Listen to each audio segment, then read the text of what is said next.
الله وبركاته. الحمد لله نحمده ونستعينه ونستغفره ونعوذ بالله من شرور أنفسنا ومن سيئات أعمالنا. من يهده الله فلا مضل له ومن يضلل فلا هادي له. أشهد أن لا إله إلا الله وحده لا شريك له وأشهد أن محمدا عبده ورسوله أما بعد. Hadirin dan hadirat yang dirahmati Allah, ini merupakan barangkali kuliah kita yang terakhir sebelum kita sambung balik selepas daripada Ramadan, kerana kita sudah menghampiri Ramadan. Pada minggu hadapan mungkin telah masuk bulan Ramadan. Dan minggu lepas kita terlepas kuliah kerana saya pergi ke umrah, pergi ke Arab Saudi.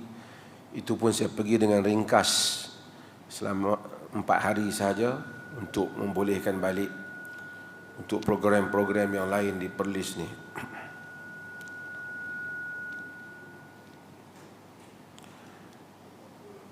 Ada 1-2 perkara saya nak sebut sebelum mulakan kuliah ni, ialah semalam saya menghadiri satu persidangan ataupun meja bulat yang dibuat oleh Yang Berhormat Menteri Agama berhubung dengan diat. Diat adalah merupakan pampasan yang diberikan kepada keluarga mangsa, terutamanya yang terbunuh ataupun yang cedera, jumlah pampasan.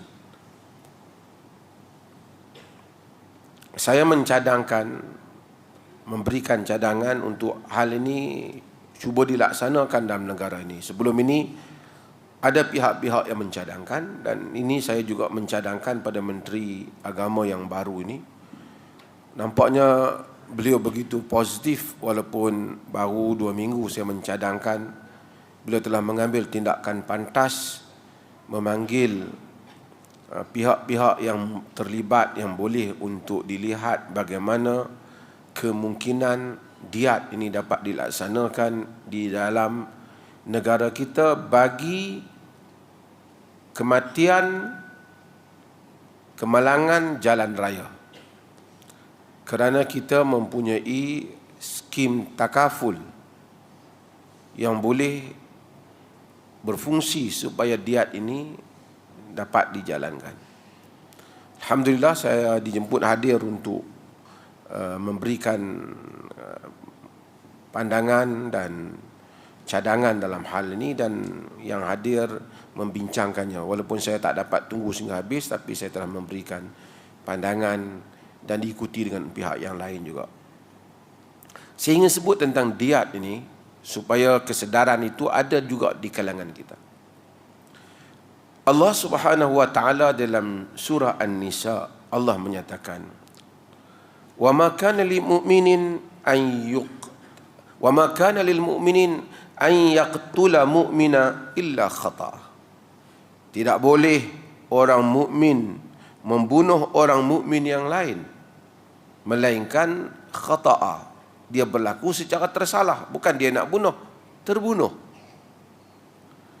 Kemudian Allah menyatakan, "Wa man qatala mu'minan khata'a fatahriru raqabatin mu'minatin wadiyatun musallamatun ila ahlihi illa an yasaddaqu."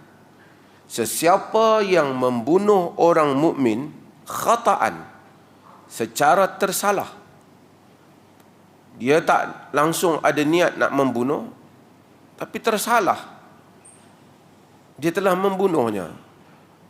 Termasuklah seperti jalan raya. Kita naik kereta, kita langgar orang.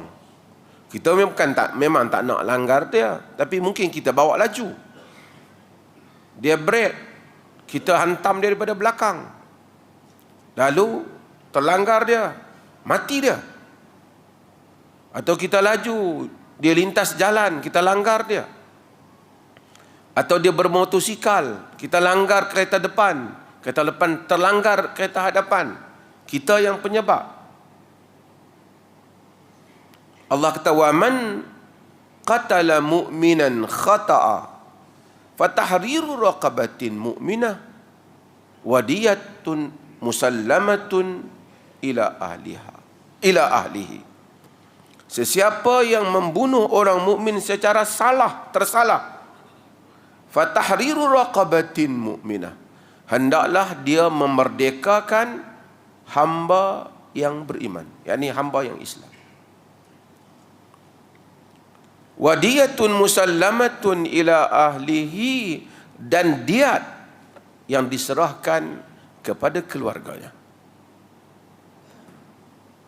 Yang hamba, Allah kata diat pun, hamba pun kena merdeka, diat pun kena bayar. Hamba macam mana? Sekali kita sebut, ayat ni sebut macam mana, kerana sekarang dah tak ada hamba. Diat berapa? Ulama-ulama berbincang kadar diat ni. Semua para ulama sepakat 100 ekor unta bagi diat qatlul khata', bunuh tak sengaja. Dia ada bunuh tak sengaja, bunuh syibil amd, bunuh macam menghampiri sengaja. Menghampiri sengaja ni dia bukan nak bunuh, tapi dia misalnya dia nak gempar saja, nak pukul dengan kayu tu, logiknya tak matilah, mati. Nak acah-acah langgar belakang, terlanggar, mati. Dia tak ada niat attention nak membunuh. Ini ada tinggi sikit dia punya jumlah diatnya. Satu lagi, diat orang yang membunuh orang sengaja. Keluarga maafkan, tapi keluarga kata boleh, tapi bayar diat. Ada juga. Dalam Islam yang boleh memaafkan pembunuh hanyalah waliud dam, wali darah. Dia boleh maafkan.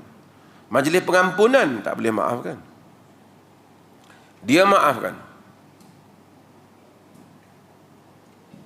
Tapi kita tak bincang yang itu. Kita bincang yang bunuh tanpa sengaja ni, iaitu mereka di dalam kes jalan raya. Kes lain mungkin nak kena ubah undang-undang lah, macam-macam, payah.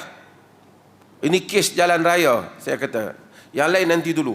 Dia banyak proses dia. Kita ambil dalam konteks jalan raya. Ayat ini kata siapa yang bunuh orang tanpa sengaja, maka dia membebaskan hamba dan diat yang diserahkan pada keluarga. Jumlahnya 100 ekor unta. Ada juga di dalam nas-nas yang di hadis 1000 dinar emas, ada dengan jumlah perak, ada yang membincangkan dengan jumlah pakaian. Kalau 1000 dinar emas itu lebih mahal lah. Kalau 100 ekor unta, lebih kurang macam Arab Saudi sekarang, diat dia sekitar 300,000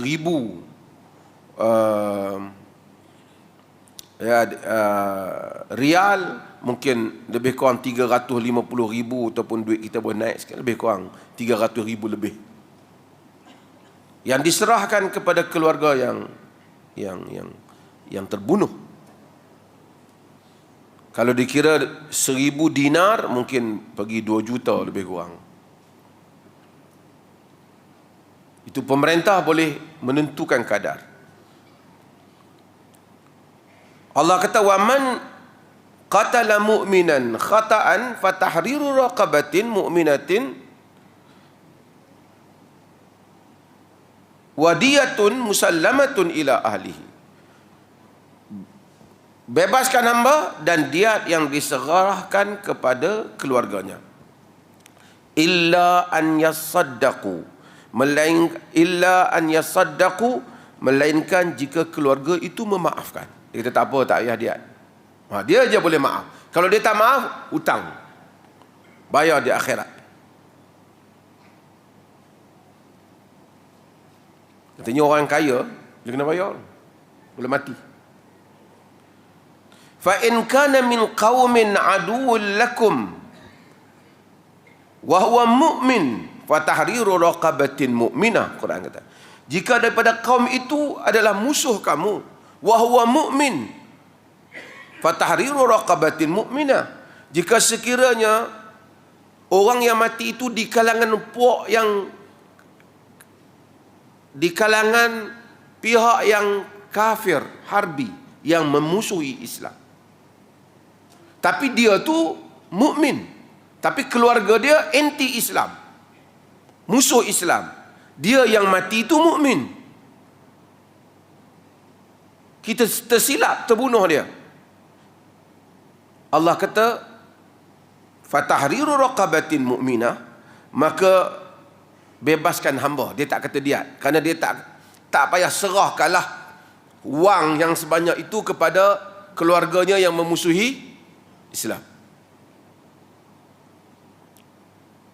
Dia hanya perlu bebaskan hamba. Wa in kana min qaumin bainakum wa bainahum mitsaq fadiyatun musallamatun ila ahlihi wa tahriru raqabatin mu'minah. Jika sekiranya kaum yang antara kamu dan dia ada perjanjian, yakni orang kafir, kamu terbunuh orang kafir, sedangkan kamu ada perjanjian dengan dia, yakni bukan anti Islam, dia contohnya sesama kita rakyat negara ini, kafir yang duduk sesama, yang non-Muslim, yang bukan kafir harbi macam Israel, Allah kata apa kena dia kena buat? Fadiyatun musallamatun ila ahlihi, kena bagi diat juga, diat yang diserahkan pada keluarganya. Hatta kita langgar non-Muslim mati, bayar juga diat pada keluarganya. Wa tahriru raqabatin mu'minah, dan kamu membebaskan hamba yang beriman. Faman lam yajid fasiyamu syahraini mutatabi'ain taubatan min Allah.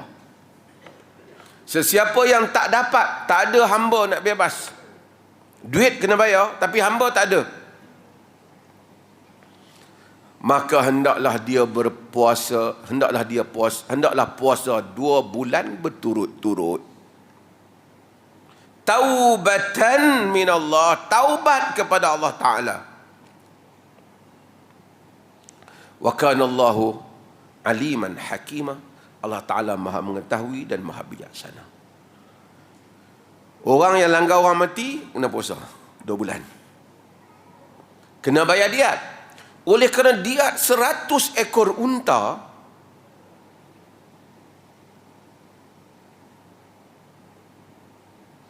bukan semua orang Arab zaman dulu ada 100 ekor unta, 1-2 ekor unta je.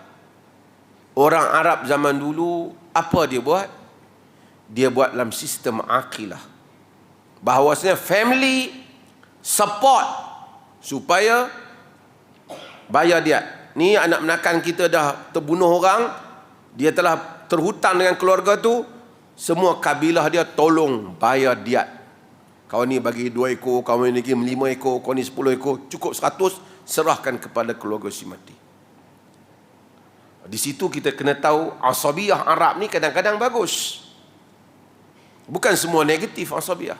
Asabiyah Arab ni kadang-kadang sikap suka kat kaum ni, prefer kaum lebih ni, kalau membantu macam ni baguslah. Tapi kita asabiyah tu tak ada. Anak menakan bukan saja langgar orang, anak menakan kena langgar pun pak menakan tak pergi tengok. Tambah orang Melayu kan. Apa yang kita boleh buat? Kita boleh pakai sistem takaful. Mungkinlah bayar dalam premium dia kena tinggi sikit. Takaful susah hatilah, ramai orang mati. Di Malaysia ni, satu hari 18 orang mati di jalan raya.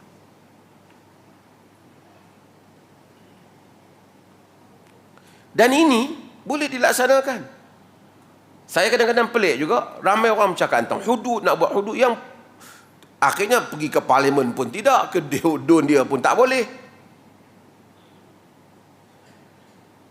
Jadikan bahan politik.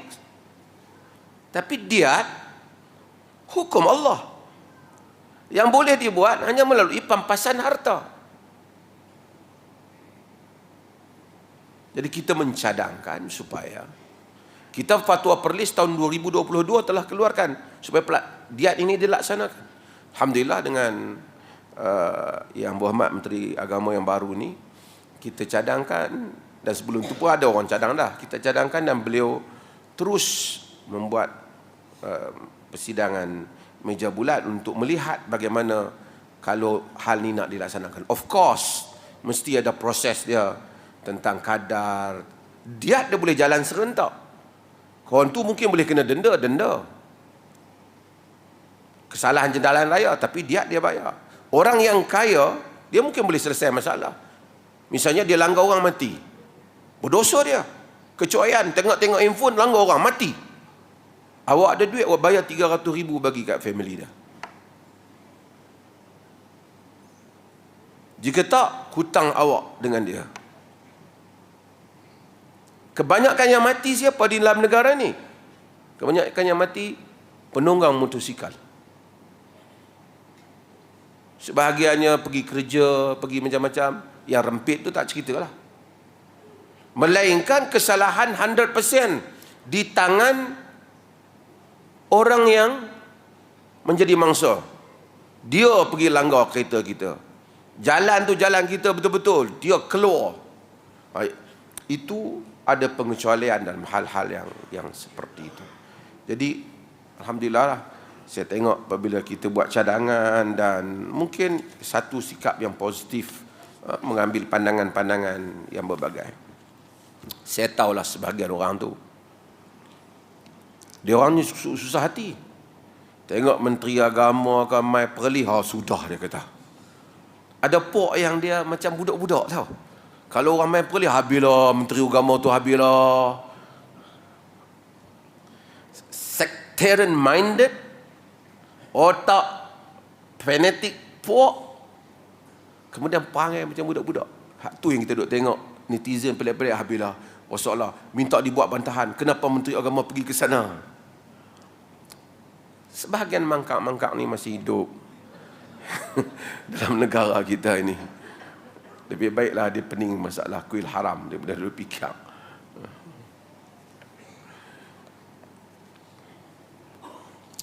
Kita masuk adik kita. Wa an Ummi Hisham binti Harithah radhiyallahu anhuma qalat ma akhadtu qaf wal Qur'anil Majid illa an lisani Rasulillah sallallahu alaihi wasallam yaqra'uha kulla jumu'atin 'ala al-mimbar idza khataba an-nas, rawahu Muslim. Hadis ni saya baca lagi untuk hari itu, kita sebut secara umum, dan hari ini kita tengok pendetailannya.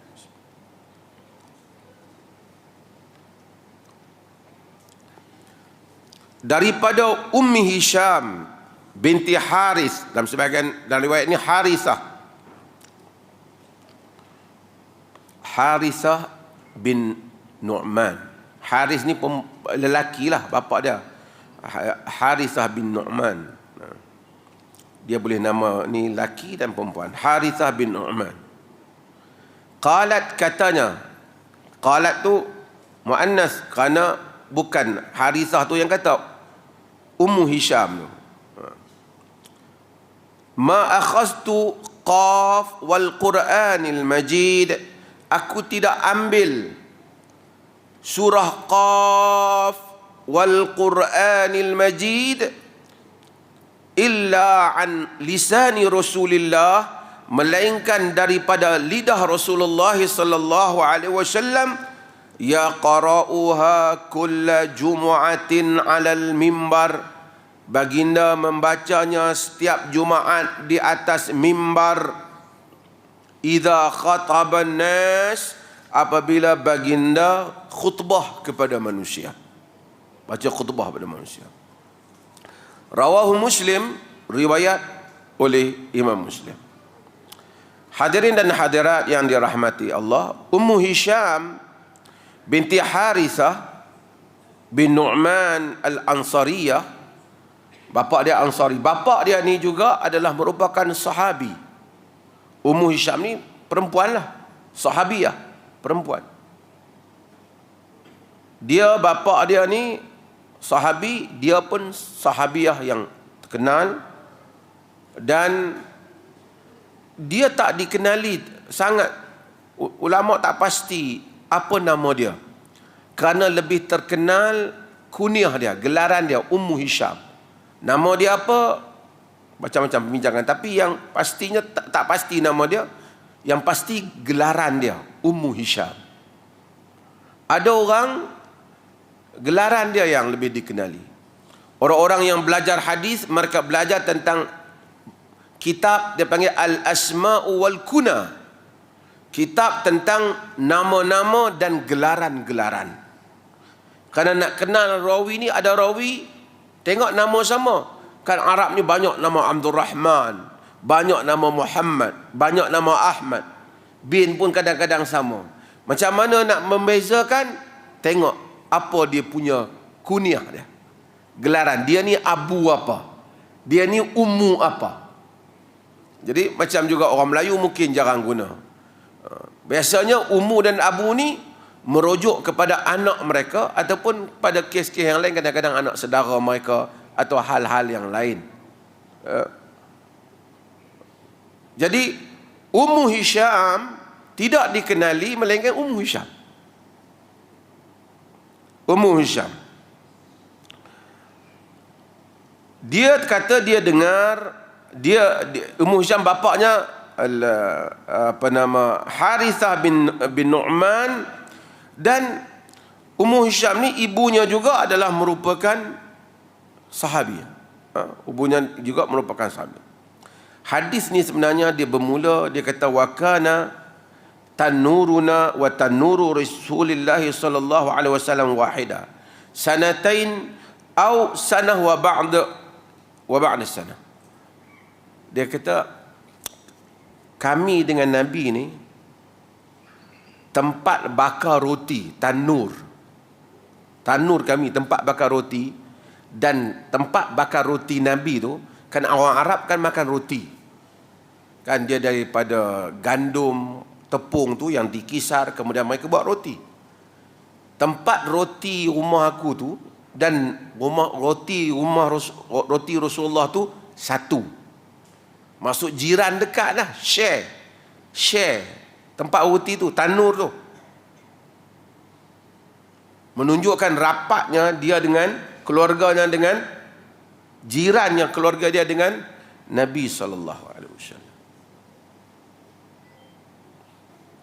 Dan sahabat rapat, yang ada sahabat yang sekali jumpa Nabi, ada yang jumpa banyak kali, ada yang hanya tengok semasa Hajjatul Wada'. Tetapi apa yang kita dapat daripada sahabat? Tidak ada sahabat yang membuat eksploitasi atau manipulasi terhadap orang lain dengan hubungan mereka dengan Nabi SAW. Tak ada sahabat buat majlis mari duk cium tangan dia yang mana bekas tangan salap dengan Nabi, tak ada. Tak ada sahabat yang mari hampa bagi duit ke aku ni pernah jadi jiran Nabi, tak ada. Sehinggalah manusia telah dibodohkan dengan sebahagian agama, dengan sebahagian orang agama yang membuat eksploitasi terhadap agama, yang menggunakan nama Habib, menggunakan nama klonnya dia ni ulama apa dan itu dan ini. Manusia disuruh beri kepada duit kepadanya, mendahulukan dia. Para sahabat menghormati keluarga Nabi SAW tanpa syak, menyayangi keluarga Nabi. Pun begitu di dalam pemilihan khalifah, seperti mana menjadi mazhab Ahlussunnah dan menjadi pendirian majoriti sahabat, dipilihnya Abu Bakar, tidak dipilihnya Ali. Kemudian dipilih Umar, kemudian dipilih Uthman. Hatta semasa pemilihan antara Uthman dan Ali, majoriti memilih Uthman. Tidak pernah orang kata siapa kita nak pilih Uthman, sedangkan Ali merupakan berkahwin dengan Fatimah dan Uthman juga berkahwin dengan Ruqayyah. Dan Ali adalah merupakan sepupu Nabi. Itu lebih penting. Tidak ditimbulkan isu itu.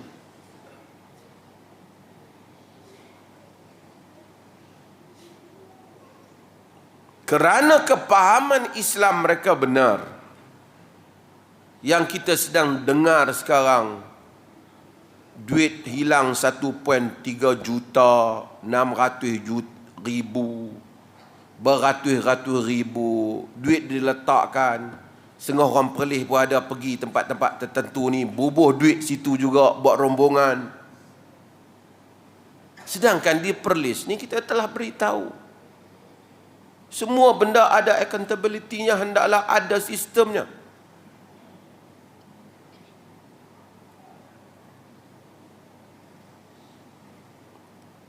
Tak ada orang yang tak boleh dipersoalkan duit orang dia ambil untuk apa. Hari ini semua jadi. Dulu datang seorang yang pakai serban elok sikit, mata bercelak sikit, konon keturunan Nabi, berapa banyak dah duit dia habis. Berapa ratus ribu dah hari itu. Kat mana agama yang mengajar kita Quran dan Sunnah untuk mencerdikkan kita, tiba-tiba telah membodohkan akal orang. Sebab dia belajar dengan taksub kepada guru. Kita minta taksub kepada ilmu. Guru mengikuti ilmu, bukan ilmu mengikuti guru.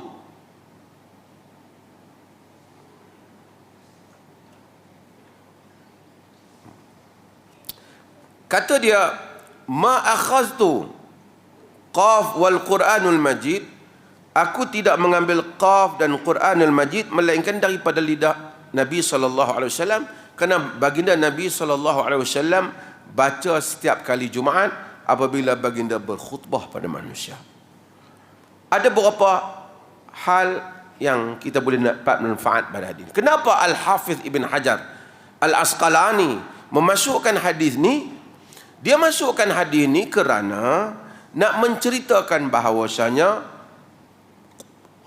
apa pandangan para ulama terhadap membaca Al-Quran di dalam khutbah. Baca Quran dalam khutbah. Pertama, kita tahu dalam hadis yang lepas, cuba tengok hadis yang lepas, apa Nabi kata? Inna tulas salati wa qasra khutbati ma'innatun min fiqhihi.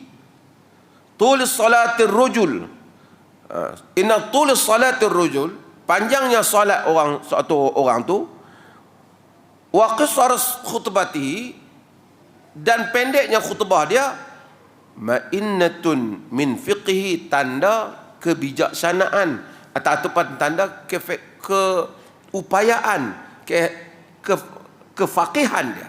Dia faham agama. Mungkin kalau kita faham hadis itu macam hendaklah semayang lebih panjang daripada khutbah. Kalau khutbah 20 minit, semayang kena 25 minit. Tapi tak. Maksudnya panjang khutbah berdasarkan kesesuaian khutbah, pendek khutbah berdasarkan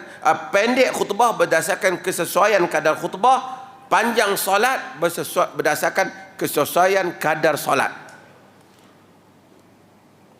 Kalau kita semayang 10 minit dan khutbah 10 minit orang tak faham, itu tidak menandakan kefaqihan.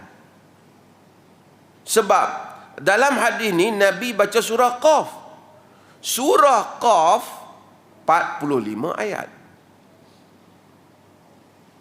Dan Ummu Hisham kata dia hafal surah Qaf tu kerana Nabi duk baca lah khutbah tu. Maksudnya Nabi baca komplit surah Qaf. Artinya untuk habis 45 ayat, taklah pendek sangat khutbah itu. Ini fiqh, ini kepahaman Bagaimana para fuqaha, para ulama fiqh cuba istinbat kepahaman daripada teks ni.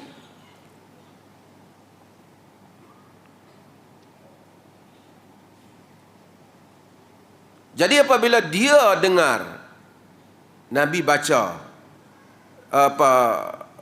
khutbah, dalam khutbah tu duk baca surah Qaf, sehingga boleh hafal dia. Ini juga menunjukkan Ummu Hisham menghadiri solat Jumaat. Jadi perempuan boleh tak hadir solat Jumaat? Boleh hadir solat Jumaat. Dia hadir solat Jumaat. Dia dengar. Dia kata dia sampai boleh hafal lah surah Qaf tu kerana Nabi duk baca. Artinya Nabi baca kerap lah surah Qaf. Tapi hadis mesti digabungkan. Hadis mesti digabungkan. Ada juga hadis yang kita baca nanti, hadis Abu Sa'id Al-Khudri umpamanya, Nabi baca surah Sad, sehingga Nabi turun untuk sujud apabila sampai kepada ayat sajdah. Artinya bukan setiap khutbah Nabi baca surah Qaf, tetapi menunjukkan banyak kalilah baca tu sehingga dia boleh hafal. Sehingga dia boleh hafal surah Qaf. Kenapa Nabi baca surah Qaf? Banyaklah para ulama bincang. Kenapa surah Qaf tu Nabi pilih? Di samping ada riwayat Nabi baca surah Sad, tapi kenapa surah Qaf ni kerap pilih? Kerana surah Qaf ni kata mereka dia banyak menyebut tentang penciptaan, kemudian tentang sakaratul maut, kemudian tentang kebangkitan, tentang syurga, tentang neraka.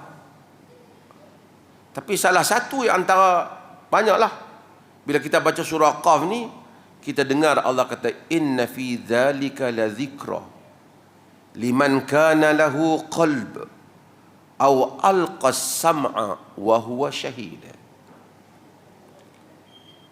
Inna fi dzalika la dzikra, sesungguhnya pada yang demikian itu Al-Quran, la dzikra, peringatan, liman kana lahu qalb, bagi sesiapa yang baginya itu jantung hati. Au alqas sam'a, atau ia telah memberikan, alqa ni dalam bahasa Arab maksud menempatkan pendengarannya, wa huwa syahid, dalam keadaan dia menyaksikan. Surah ini tuan-tuan, Allah kata inna fi dzalika la dzikra, sesungguhnya pada yang demikian itu peringatan, liman kana lahu qalb, bagi sesiapa yang ada baginya jantung hati. Semua kita ada jantung hati. Tapi berapa ramai orang yang ada jantung hati manusia ini, lahum qulubun la yaqiluna biha, ada jantung hati yang tidak dapat dia berakal dengannya. Au alqas sam', atau dia meletakkan pendengarannya, yakni sepenuhnya memberi pendengaran. Kerana ada orang ada pendengaran, dia tidak dengar. Orang cakap dia tak dengar. Wa huwa syahid, dalam keadaan dia menyaksikan apa yang Allah nyatakan. Saya kadang-kadang teringat, saya pergi, tuan-tuan selalu, siapa-siapa yang pergi Mekah, pergi Madinah, orang ni kan, bukan semua orang ada duit, kadang-kadang cukup masa nak pergi Madinah, nak pergi Mekah. Bila sampai, ramailah orang nak pergi duduk di, saya dah sebut benda ni dulu, dapat masuk ke Raudhah umpamanya, dapat masuk ke kawasan Masjid Nabi umpamanya. Kita akan pergi awal. Misalnya kalau kita nak pergi, kita akan untuk dapat tu, kita mungkin kalau solat pukul 5.30, pukul 3 kita pergi tu 2.30. Kita tahajud di situ, tunggu solat lagi 2-3 jam. Tempat termasuk jahat pergi ke Mekah, tempat yang bagus, yang diberkati, pada waktu yang diberkati. kita akan cuba semampunya untuk mendapatkan ataupun tak membazir bagi setiap detik. Kalau 2 jam tu kalau boleh, semua tu kita nak solat, nak zikir, nak istighfar. Kerana bukan selalu kita dapat masuk. Tapi tuan-tuan, dalam dunia ni, dalam kita fikir macam tu, kita nak pergi cari tempat supaya ada orang dia dapat tempat bersusah payah beratur hanya kerana nak ambil gambar. Betapa ramai. Tapi saya tengok Malaysia mungkin kurang sikit. Pakistan, Bangladesh, Indonesia pun sama. Minta maaf kawan-kawan Indonesia dengar. Kadang-kadang buat live ni, orang duk solat pukul 2-3 pagi, orang duk solat, dia duk buat live. Duk cerita kat adik-beradik dia ni, aku dah masuk dah kawasan ni. What for?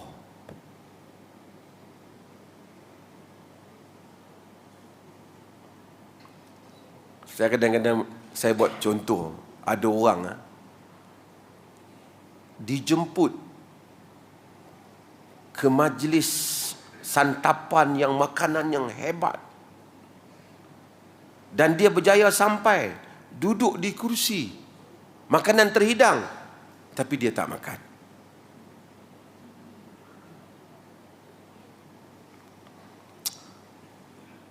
Bukan soal keupayaan pergi sampai pada satu tempat, tapi liman kana lahu qalb atau alqa sam'a wa huwa syahid, yang mempunyai jantung hatinya. Sama manusia, dia macam saya sebut, boleh bangkit kunci jam, make sure pukul 4 bangkit nak tengok bola, tapi tak mampu dia solat 2 rakaat istighfar pada waktu istighfar. Semua benda lain dia boleh buat, masjid dia tak boleh datang untuk salat. Badan ada, sihat, tempat lain dia boleh sampai.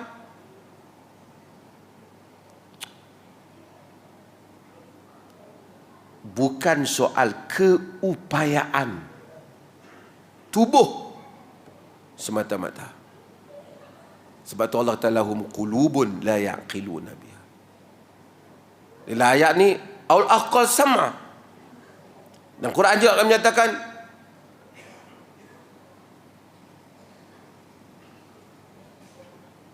mereka yang ada qulubun la ya'qiluna biha, ada jantung hati yang tak dapat untuk mereka berakal dengannya.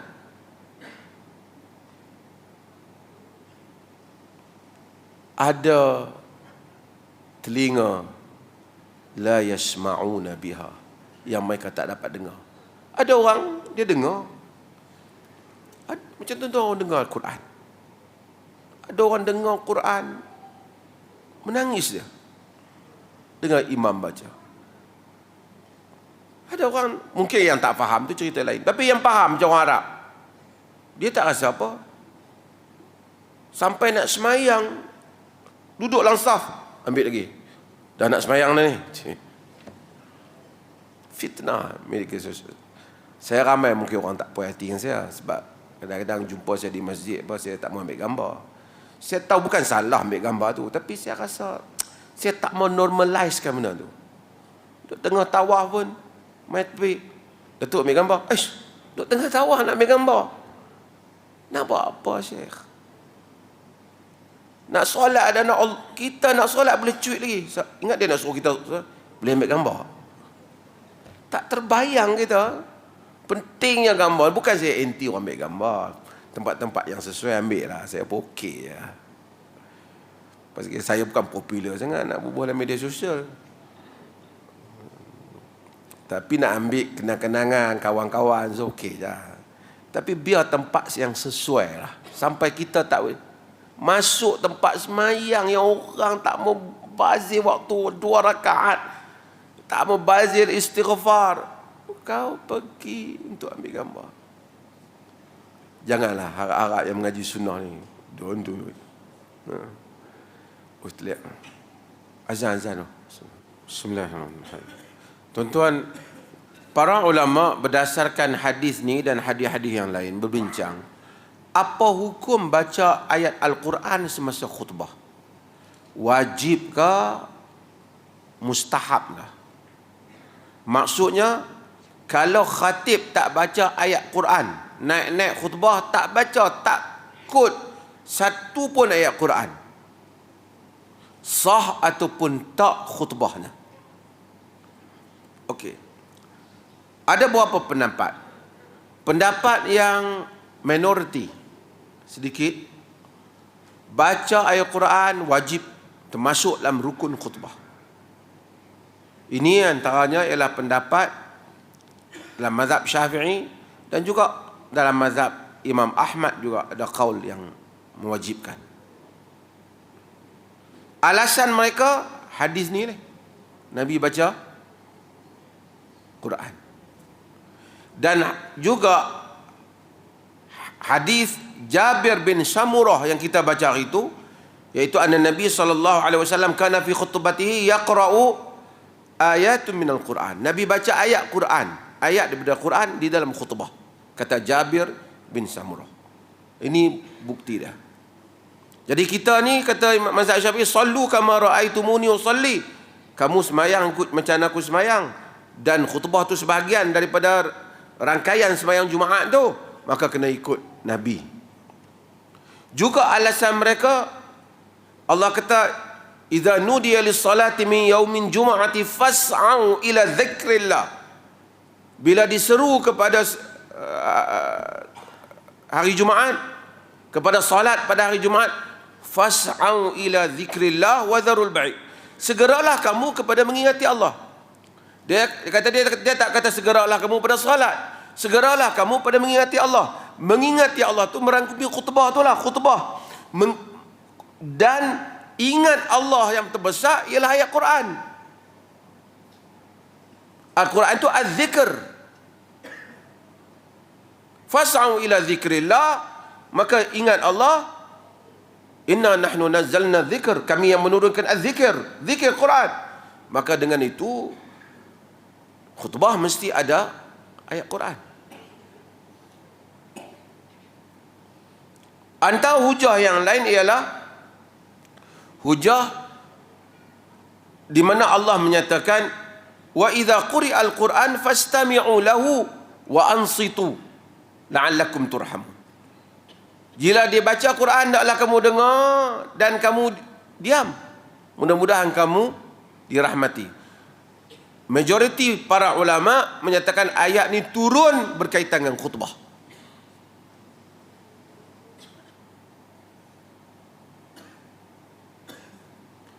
Dan ada hadis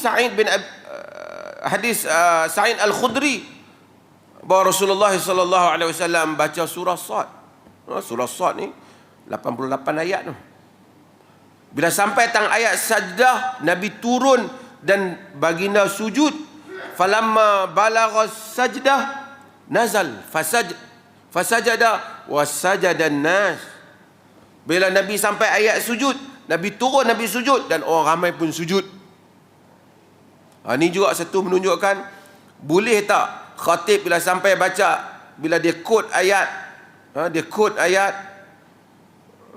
sampai tu ada ayat sajdah yang disunatkan sujud, khatib turun mimbar untuk sujud. Boleh. Boleh ada orang ramai sujud juga boleh. Sunat. Tapi saya yang dengar ni, saya cadangkan jangan buatlah. Sebab orang kita dia tak apa faham. Saya heran, tok khatib turun pasal apa? Fi sujud. Ya, dia tak, bukan semua yang mengaji. Sebab itu Sayyidina Umar bin Khattab apabila dia jadi dia jadi khalifah, apabila dia berkhutbah, dia lalu dalam surah An-Nahl, dia kata, ayyuhan nas inna namur bis sujud, wahai manusia, kita akan lalu dengan ayat sujud. Faman sajada faqad asab, siapa yang sujud dia dapat pahala. Wa man lam yasjud fala isma alaih, siapa yang tak sujud tak jadi dosa padanya. Riwayat Bukhari. Jadi tak usah sujud lah. Kalau tok khatib turun sujud, hak belakang semua duk tengok apa jadi dah ni. Haramai tu mai semayang Jumaat, hak mai mengaji dak, mai Jumaat seminggu sekali ya, lagi pening lah. Hatta tuan-tuan, ada cadangan supaya baca surah Qaf. Ada orang hantar kita cadang khutbah perlis baca, tulislah surah Qaf. Betul Nabi baca surah Qaf, ada riwayat baca surah Sad, tapi Nabi baca kepada satu masyarakat yang dia dengar surah tu dia faham. Hatta Syekh Muhammad Saleh Ibn Utsaimin, dia kata zaman tu boleh, zaman sekarang hatta Arab pun kalau baca surah Qaf ni depa pun tak apa faham, kena tafsir daripada mereka. Pasal dia bukan keupayaan seperti Arab dahulu yang sangat faham di sudut balaghah, fasahah. Jadi kena tengok kepada siapa yang kita berbicara. Tak apalah, tapi yang pentingnya dalil-dalil ini digunakan oleh mazhab Syafi'i menyatakan wajib khutbah kena ada ayat Al-Quran. Tak ada, khutbah tu tak sah. Mazhab yang lain, jumhur mazhab yang lain, Hanafi, Maliki dan juga Qaul Muhammad kata tak wajib. Sebagian Qaul Muhammad. Juga ada Qaul mazhab Syafi'i kata tak wajib. Mustahab, sangat disunatkan, tapi tak wajib. Arti kata apa? Kalau tak baca, khutbah masih sah. Kenapa mereka kata demikian sedangkan hujah-hujah telah diberikan oleh mazhab Syafi'i? Kata mereka, semua tu perbuatan Nabi. Memanglah, mustahablah. Tapi tak ada dalil menunjukkan wajib. Dia menunjukkan sunnah, betul. Tapi nak kata sampai khutbah tu jadi tak sah, tak sampai ke peringkat itu. Kalau kata sunnah, baca Quran, tak ada khilaf. Tapi adakah jika satu orang khatib naik, wahai tuan-tuan, bertakwalah kepada Allah, marilah kita laksanakan sirahan Allah dan kita tunaikanlah perintah Allah, janganlah kita derhakai Allah, jadilah mukmin yang baik. Satu dalil pun tak baca, sah ataupun tak? Mereka kata sah, tapi hilang, tak ada sunnah baca Quran. Mazhab Syafi'i kata apa? Tidak sah, tidak sah. Ini dua pandangan lah kan. Kebanyakan ulama menyatakan sah. Kadar mana yang kata ayat Quran yang nak memenuhi supaya sah ni, ataupun supaya kadar wajib tu banyak mana, ataupun kadar sunnah tu banyak mana? Bagi yang kata wajib, yang nak memenuhi supaya cukup syarat ayat Quran tu banyak mana ayat dah? Ataupun bagi yang kata mustahab, sunat, nak memenuhi syarat sunat tu banyak mana? Pendapat yang pertama kata hendaklah ayat itu dibaca, sebahagian ayat pun tak apa, tapi mustaqil makna dia tu cukup. Misalnya dia baca takbir, ya ayyuhallazina amanu, ya ayyuhallazina amanu la tuqaddimu baina yadayillahi wa rasulih. Wahai orang-orang yang beriman, jangan kamu itu melebihi, melampaui atau mengatasi Allah dan Rasulnya. Dia tak baca wattaqullaha innallaha, dia tak baca. Banyak tu saja dia baca. Sah ataupun tak? Sah. Ataupun ya ayyuhalladzina amanu in ja'akum fasiqun binaba'in fatabayyanu. Wahai orang-orang yang beriman, apabila datang pada kamu orang fasik buat berita, kamu hendaklah semak. Dia tak baca antusibu qauman bijahalatin, tapi makna dia dah cukup, makna dah tercapai. Walaupun ayat tu tak habis dia baca. Kata mereka juzuk yang cukup tu, kalau baca tu okey, dah tertunai wajib tu, ataupun dah tertunai sunnah tu, bagi yang kata yang sunnah. Yang kedua, hendaklah cukup satu ayat. Okey, sebelum tu, bagi qaul yang pertama, kenapa dia kata begitu? Kerana ada ayat Quran yang kadang-kadang sempurna satu ayat, tapi tak jelas makna dia, melainkan kena tahu ayat sebelum ataupun ayat selepas.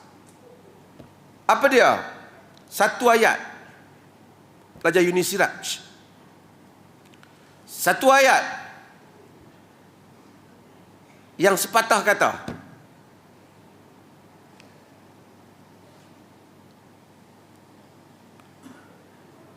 Wa min dunihima jannatan. Surah apa ni? Ar-Rahman. Mudhammatan. Satu ayat. Satu ayat, iaitu hijau yang terang. Mudhammatan. Satu ayat. Apa dia hijau yang terang?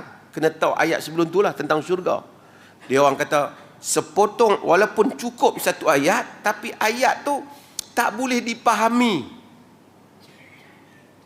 Tidak mustaqil, tidak bersendirian dia. Maka tak cukup. Okey, pendapat yang kedua kata satu ayat, tapi yang dipahami. Pendapat yang ketiga kata 3 ayat. Wallahu ta'ala alam. Ini adalah yang pentingnya ialah dalam pelaksanaan kita di Perlis ni, kita baca setiap khutbah kita memang ada ayat Al-Quran.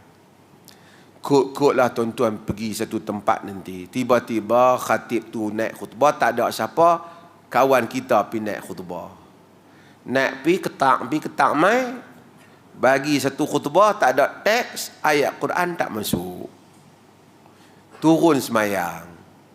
Sah ataupun tak? Di sisi mazhab Syafi'i tak cukup lah. Khutbah tidak sah. Jumaat tidak cukup syarat. Tapi di sisi mazhab jumhur sah. Tapi kekurangan sunnah. Tapi kalau orang dah semayang dah, habis dah, pakat balik dah, tak payahlah panggil mai lain minggu depan nak semayang pula. Ataupun nak suruh minggu depan semayang Jumaat yang baru je lah. Ataupun nak arahkan semua orang qadha dan sumbang. Tapi kalau ada orang nak qadha, pilihan dia. Tapi tidaklah perlu havoc kes-kes yang seperti itu sehingga menjadi tajuk akbar, berita yang kadang-kadang saya tengok sering berlaku. Benda ada keluasannya. Namun asal eloklah, hendaklah letakkan ayat Quran itu bagi mengeluarkan kita daripada masalah.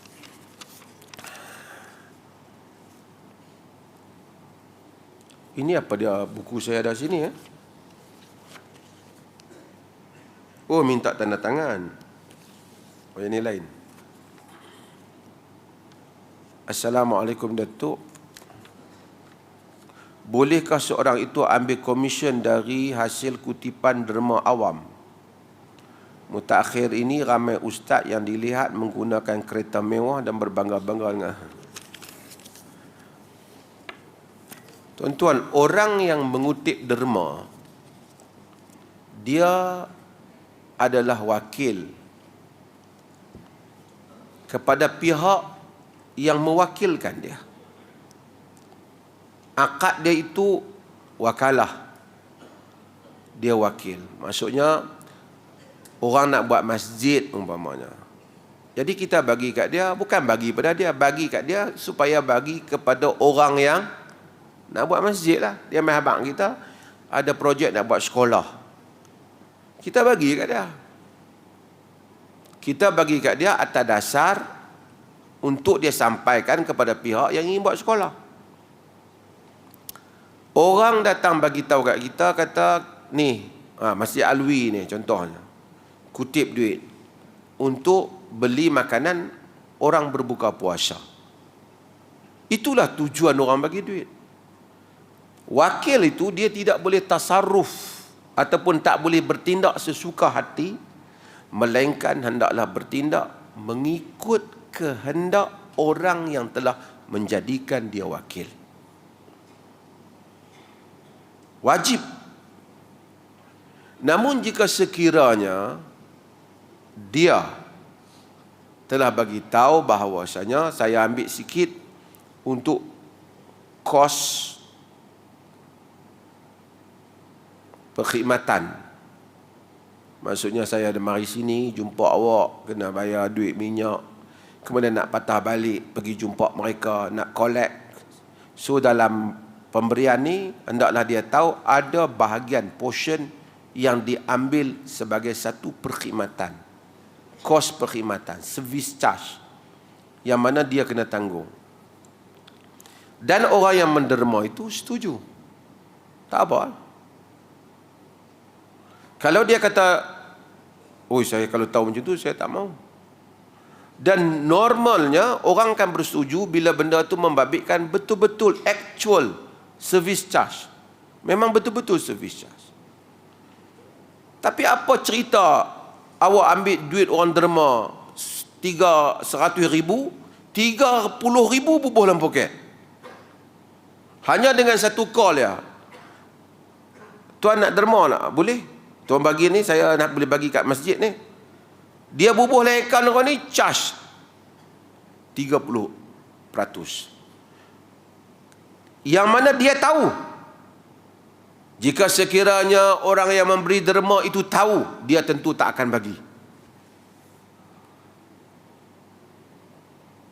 Maka tidak halal dia ambil duit tu. Melainkan kalau actual cost, mungkin kau tu tak tahu pun, munasabah kau tu tak boleh bantah lah. Pasal saya tadi, tuan panggil saya pergi ambil duit di rumah. Duit minyak kereta saya lagi. Saya dah patah balik, duk tunggu dia. Hari ni sehari dah saya tak pergi kerja. Kerana duk urus benda ni. Munasabah.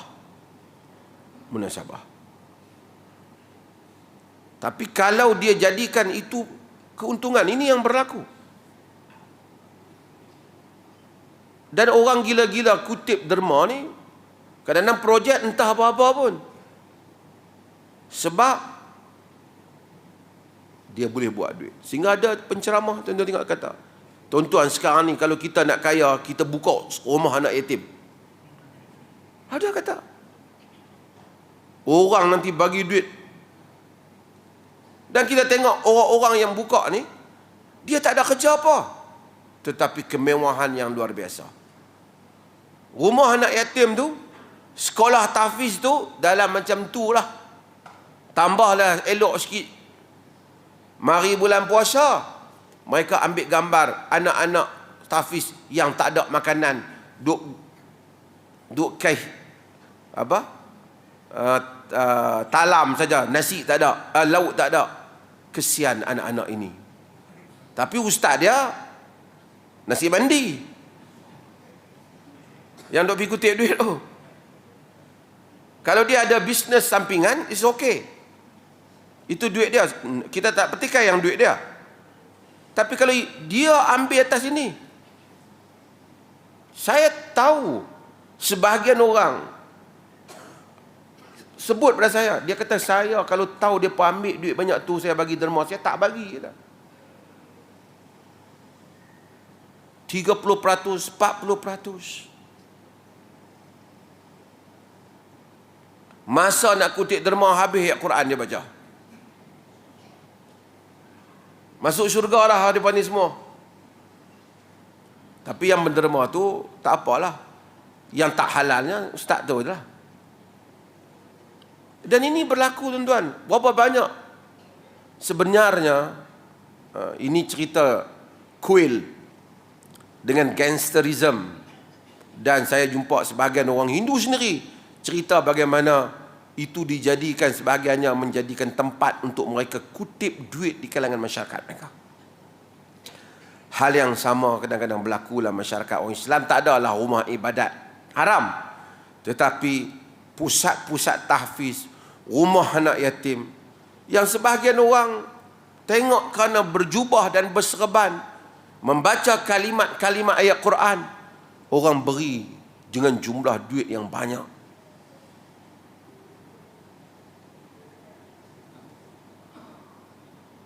Saya jumpa orang yang begitu kaya. Dia heran, ustaz yang dia duk ikut tu, daripada biasa-biasa, tak kerja apa, setelah dia bagi duit untuk pembinaan, bertukar menjadi kaya dan sentiasa tak cukup. Akhirnya bila dia semak, dia kata tahu duit dia digunakan. Dan ustaz tu bagi tahu bukan apa, ana guna duit ni supaya orang nampak hebat Islam.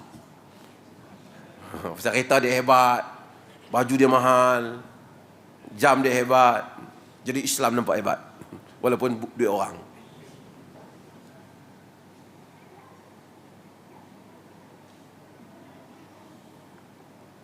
Ramai orang sangka orang agama ni tak makan duit haram, tapi Quran kata tak. Inna kathiran minal ahbari wal ruhbana ya'kuluna amwalan nas bil batil.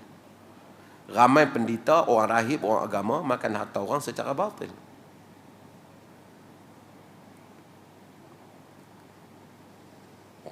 Kalau orang susah minta duit, tolong saya tak ada makan, orang bagi dia RM5, RM10.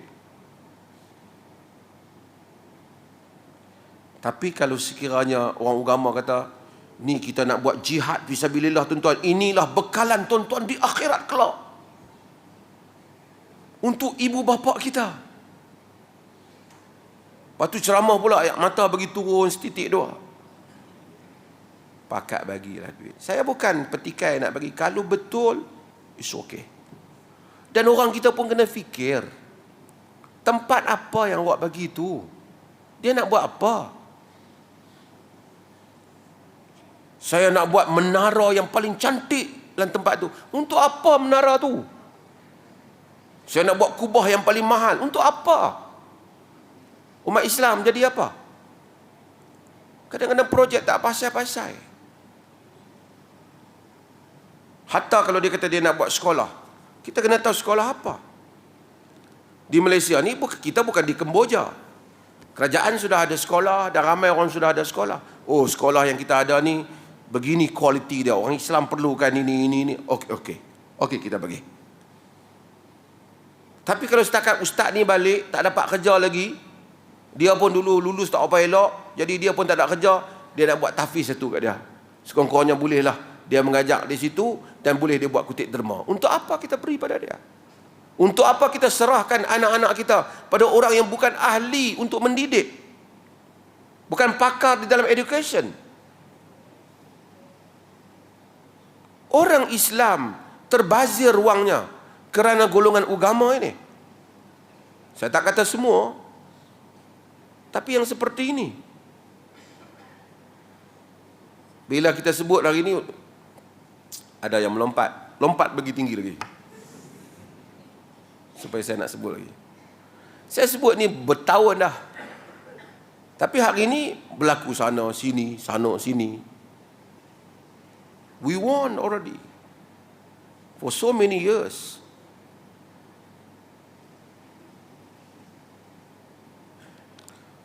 Wassallallahu ala nabiyina Muhammad walhamdulillahirabbil alamin.